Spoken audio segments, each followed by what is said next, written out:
24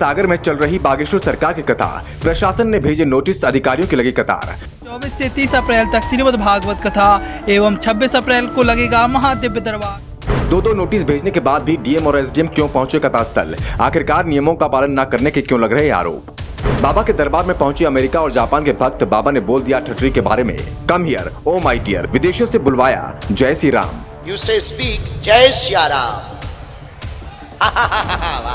very good. Sagar में धीरेन्द्र कृष्ण शास्त्री ने खुले मंच से कर दिया ऐलान, हिंदुस्तान में रहना है तो सीताराम कहना है।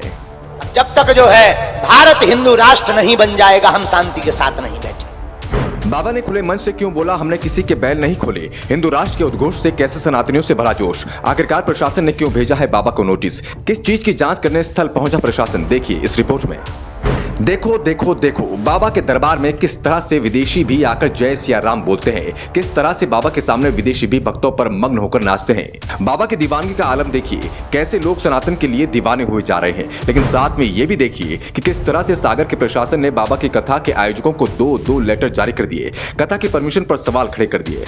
जब इतने से कुछ ना हुआ तो अधिकारी खुद बाबा की कथा में पहुंच गए, लेकिन इतना सब करने के बाद भी कथा यूं ही चलती रही। ठाकुर जी की महफिल सजती रही। जब बागेश्वर सरकार ने एक बार फिर मंच ले हिंदू राष्ट्र का उद्घोष किया तो कैसे सनातनियों के खून में उबाल आ गया। जब बाबा ने खुले मंच से बोला कि देश में अगर रहना है तो जय सिया राम कहना है, तो सनातन विरोधियों की ठट्ठी बन गई। अब पंचर पुत्रों की टेंशन कुछ ज्यादा ही बढ़ती जा रही है। बाबा की कथाओं में लगातार अनगिनत सनातनी पहुंच रहे हैं। सागर में भक्तों की भीड़ देखकर बाबा का विरोध करने वालों की टेंशन बढ़ गई। तो चलिए अब आपको बताते हैं कि किस तरह से सागर की कथा में बाबा ने विदेशियों से भी जय सिया राम बुलवाया, साथ ही बाबा ने कैसे सनातन विरोधियों को चेतावनी दे डाली। तो वहीं प्रशासनिक अधिकारी कथा में पहुंचे, लेकिन उन्हें बैरंग होकर लौटना पड़ा। लेकिन अगर अभी तक आपने हमारे चैनल को सब्सक्राइब नहीं किया है तो जल्दी सब्सक्राइब कर लीजिए, साथ ही वीडियो को लाइक और शेयर कर सनातन की सेवा में अपना भी योगदान दें। ये तो आप सभी जानते हैं कि सागर में बागेश्वर महाराज की कथा चल रही है और पहले ही दिन से कथा में सनातन प्रेमियों की भीड़ जमकर उमड़ रही है।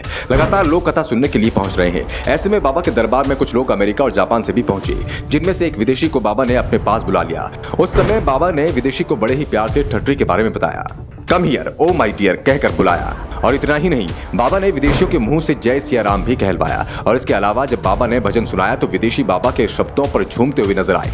यू स्पीक से जय Shri Ram. Very good. Let's show dance. जय श्री राम।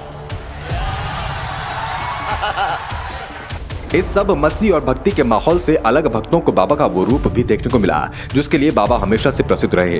बाबा ने खुले मंच से सनातन विरोधियों को ऐसे ललकारा कि सभी की ठठरी बन गई। पंचर पुत्रों का बीपी लो हो गया। बाबा ने मंच से ललकारते हुए कहा कि इस देश में अगर रहना है तो जय सिया राम कहना है। इतना ही नहीं, बाबा ने तो ये भी बोल डाला कि देश हिंदू राष्ट्र बनकर रहेगा, कोई भी उसे रोक नहीं सकता। हम तो कथा केवल इसी के लिए करते हैं ताकि लोगों को जागरूक कर सकें और जल्दी से जल्दी अपने देश को हिंदू राष्ट्र बना सकें। भारत के लोगों चिंता मत करो, अब जब तक जो है भारत हिंदू राष्ट्र नहीं बन जाएगा, हम शांति के साथ नहीं बैठे।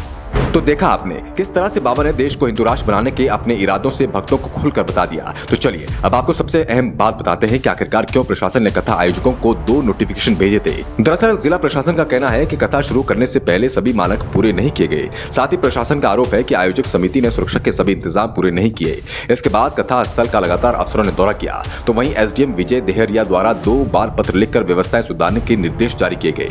हालांकि एसडीएम और डीएम खुद पांडाल में भी पहुंचे थे, जहां उन्होंने खुद सभी व्यवस्थाओं का जायजा लिया था और सभी निर्देशों को मानने के लिए कहा था। लेकिन बाबा की कथा बड़े ही प्रेम और भक्ति भाव के साथ चल रही है।